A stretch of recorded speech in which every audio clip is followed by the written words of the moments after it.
بسم اللہ الرحمن الرحیم۔ شروع اللہ کے نام سے جو بے انتہا مہربان اور رحم فرمانے والا ہے۔ جب آسمان پھٹ جائے گا اور جب تارے بکھر جائیں گے اور جب سمندر پھاڑ دیے جائیں گے اور جب قبریں کھول دی جائیں گی، اس وقت ہر شخص کو اس کا اگلا پچھلا سب کیا دھرا معلوم ہو جائے گا۔ اے انسان، کس چیز نے تجھے اپنے اس رب کریم کی طرف دھوکے میں ڈال دیا جس نے تجھے پیدا کیا، تجھے نک سک سے درست کیا، تجھے متناسب بنایا اور جس صورت میں چاہا تجھ کو جوڑ کر تیار کیا؟ ہرگز نہیں، بلکہ اصل بات یہ ہے کہ تم جزا و سزا کو جھٹلاتے ہو، حالانکہ تم پر نگراں مقرر ہیں ایسے معزز کاتب جو تمہارے ہر فعل کو جانتے ہیں۔ سورۃ الانفطار آیت نمبر 1 تا 12 اور تلاوت ہمارے پیارے قاری اسد الحق صاحب نے کی ہے۔ بہت بہت شکریہ حضرت۔ اب تو دیکھیں 9 روزے گزر گئے، میں آج 9واں بھی گزر جائے گا، اور ماشاءاللہ سے ایک سلسلہ بڑا اچھا چل رہا ہے، اور اللہ پاک اسی طرح سے بس برکت رکھے۔ آج کے ٹاپک بھی تقویٰ کے اوپر ہے۔ تقویٰ کے حوالے سے جتنی بھی بات کی جائے وہ کم ہے۔ بہت ساری ہمیں احادیث بھی ملتی ہیں، قرآن پاک میں بھی اس حوالے سے آیات ملتی ہیں، اور تقوی کے حوالے سے ایک روز عمر فاروق اعظم نے صحابہ کرام سے پوچھا کہ بتائیے تقویٰ کیا ہے؟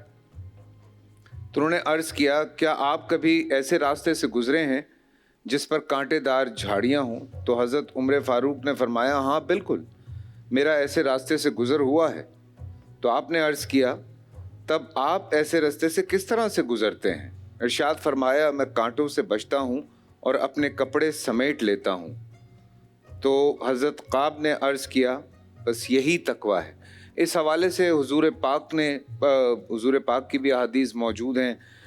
نبی کریم صلی اللہ علیہ وسلم نے خطبہ حجۃ الوداع کے موقع پر ارشاد فرمایا کہ تمہارا رب ایک ہے، تمہارا باپ ایک ہے۔ کسی عربی کو اجمی پر فضیلت نہیں ہے، کسی اجمی کو عربی پر فضیلت نہیں ہے، نہ گورے کو کالے پہ فضیلت ہے اور نہ کالے کو گورے پر فضیلت ہے، مگر فضیلت کا سبب صرف تقویٰ ہے۔ یہ تقویٰ ہی ہے جس کی وجہ سے ہم اس بات پہ یقین رکھتے ہیں کہ ہر وقت ایک سرویلنس ہمارے ساتھ موجود ہے، اور جیسے ہمیں کہا گیا کہ ہمارے دونوں کاندھوں پہ فرشتے موجود ہیں، تو ہمیں ہر وقت اس بات کا دھیان رکھنا ہے کہ کہیں ہم سے کچھ غلط نہ ہو جائے۔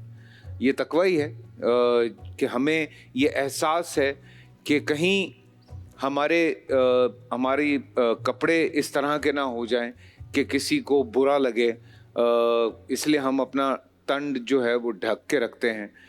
یہ تقویٰ ہی ہے کہ اس روزے کی حالت میں جب ہمیں کوئی بھی نہیں دیکھ رہا ہوتا، تب بھی ہم اس چیز کو محفوظ رکھتے ہیں کہ کہیں خدا نخواستہ ہم سے کچھ غلط نہ ہو جائے۔ تو اس تقوی کے بارے میں آج ہمارے جو علماء کرام آئیں گے ان سے بڑی تفصیلاً گفتگو بھی ہوگی اور بہت کچھ ہم جانیں گے بھی۔ بہت ساری مثالیں میرے پاس یہاں موجود بھی ہیں، لیکن میں چاہتا ہوں کہ جب ہم بیٹھیں اور علماء کرام سے بات ہو تقوی کے حوالے سے تو اس پہ بات کی جائے۔ پریکٹس صرف یہ ہے کہ جب بھی جہاں بھی آپ موجود ہوں، کہا گیا کہ مومن وہ ہے جس کی تنہائی پاک ہو، تو یہ ایک اتنی خوبصورت بات ہے جس پہ جتنی بات کی جائے وہ کم ہے۔ اور بالکل ہم آج بلکہ کوشش کر رہے ہیں کچھ اور سرپرائزز کی بھی، تو انشاءاللہ تعالی ہم اس کی طرف بھی چلیں گے۔